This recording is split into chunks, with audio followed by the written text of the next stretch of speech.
তুমি আজকে এখান থেকে গরু কাটা বেচে চলে গেলে,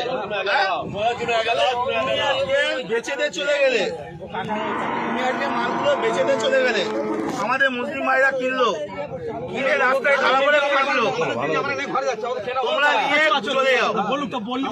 তোমরা কেন, তোমাদের তো মাথা তো, তোমরা কেন বিক্রি করতে তোমাদের মাথা হারানো, তোমাদের মাল কি আমরা কিনে ফাঁসবো? মাথা বেশি দিবে, তোমরা চলে যাও। ভালো কথাই বলছি, হাট এরকম মাথা দেয়, তোমরা চলে যাও।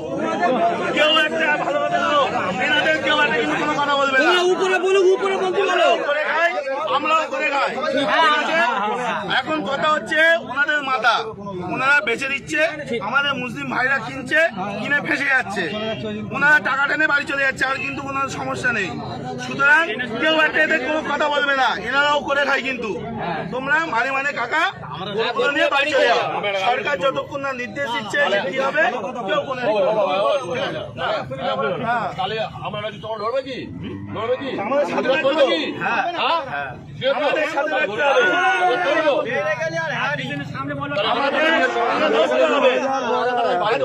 আজকে শোনো, আজকে ভারতবর্ষে এই গরু এক্সপোর্টে ইন্ডিয়ার দ্বিতীয় নম্বরে, আর আমরা আজকে করছি অত অপরাধ আমরা করে ফেলেছি।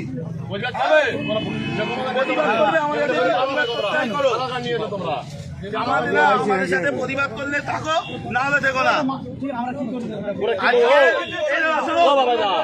জানি না আজকে এই গো মাংস, গরু মাংস বাইরের দেশে এক্সপোর্ট হচ্ছে, আমাদের ইন্ডিয়া দ্বিতীয় নম্বরে। আর আজকে আমরা অপরাধ করে ফেলেছি, এর জবাব কেউ দিতে পারবে? সুতরাং কাকা নাম বলো, সঞ্জয়